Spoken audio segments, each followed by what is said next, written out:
গত এক বছরে দেশে খুন, ডাকাতি, অপহরণ এবং ধর্ষণের মামলা সংখ্যা উল্লেখযোগ্যভাবে বেড়েছে। পুলিশ সদর দপ্তরের তথ্য অনুযায়ী আগস্ট ২০২৪ থেকে জুলাই ২০২৫ পর্যন্ত সারা দেশে খুনের মামলা হয়েছে ৩,৮৬৬টি, যা আগের বছরের তুলনায় প্রায় ৯০০টি বেশি। তবে এর মধ্যে গণ অভ্যুত্থান কেন্দ্রিক ঘটনায় করা ৬৩৭টি হত্যা মামলা বাদ দিলে সংখ্যাটি দাঁড়ায় ৩,২২৯। একই সময়ে ডাকাতির মামলা বেড়েছে ১,১৫৬টি, যা আগের বছরের তুলনায় ৩ গুণেরও বেশি। অপহরণের মামলা হয়েছে ৯৫৪টি, আগের বছরে যা ছিল মাত্র ৫১৩টি। নারী ও শিশু নির্যাতন ও ধর্ষণের মামলাও বেড়ে দাঁড়িয়েছে ১৭,৯০০টিতে। অপরাধ পরিস্থিতির পাশাপাশি সবচেয়ে উদ্বেগজনক হয়ে উঠছে উচ্ছৃঙ্খল জনতার সংবদ্ধ আক্রমণ বা মব সহিংসতা। মানবাধিকার সংগঠনগুলোর তথ্য অনুযায়ী চলতি বছরের জানুয়ারি থেকে আগস্ট পর্যন্ত মব সহিংসতায় অন্তত ১১১ থেকে ১৭৩টি ঘটনা ঘটেছে, যেখানে নিহত হয়েছেন ৭৯ থেকে ১১১ জন এবং আহত হয়েছেন শতাধিক মানুষ। রংপুরের তারাগঞ্জে ৯ আগস্টের ঘটনায় পুলিশের উপস্থিতিতেই নিরপরাধ ২ ব্যক্তিকে পিটিয়ে হত্যা করা হয়। তবে মবের ভয়ে পুলিশ তাদের উদ্ধার করতে পারেনি। এ ধরনের ঘটনা কেবল সাধারণ মানুষকেই নয়, আইন শৃঙ্খলা রক্ষাকারী বাহিনীকেও দুর্বল করে তুলছে।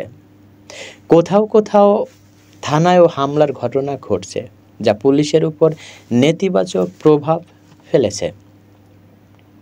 এদিকে রাজনৈতিক অস্থিতিশীলতা ও আইনশৃঙ্খলা বাহিনীর দুর্বলতার কারণে জনগণের নিরাপত্তাহীনতা বাড়ছে। অপরাধ বিশ্লেষকরা বলছেন, আওয়ামী লীগ সরকারের পতনের পর আইনশৃঙ্খলা পরিস্থিতি স্বাভাবিক হয়নি এখনো। পুলিশের ভিতরে দীর্ঘদিন পদোন্নতি বঞ্চিত হওয়া, দুর্নীতি ও নেতৃত্ব সংকটের কারণে বাহিনীর মনোবল কমে গেছে। ফলে অপরাধ দমনে পুলিশ কার্যকর ভূমিকা রাখতে পারছে না। আইজিপি বাহারুল আলম স্বীকার করেছেন, শুরুতে পুলিশের মব নিয়ন্ত্রণে বল প্রয়োগ করার মতো মনোবল ছিল না।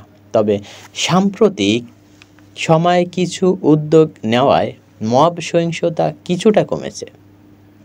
গত এক বছরে বেশ কয়েকটি নৃশংস হত্যাকাণ্ড মানুষের মধ্যে আতঙ্ক সৃষ্টি করেছে।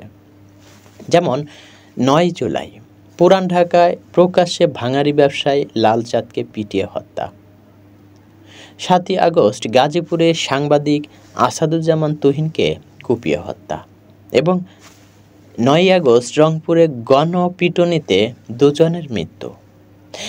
এসব ঘটনায় আসামিদের দ্রুত গ্রেপ্তার করলেও মানুষের নিরাপত্তাবোধ ফিরে আসেনি। এদিকে বিশেষজ্ঞরা বলছেন, সামনে নির্বাচন ঘনিয়ে আসছে। মব সহিংসতা, খুন, ডাকাতি, ছিনতাই আরও বেড়ে যেতে পারে।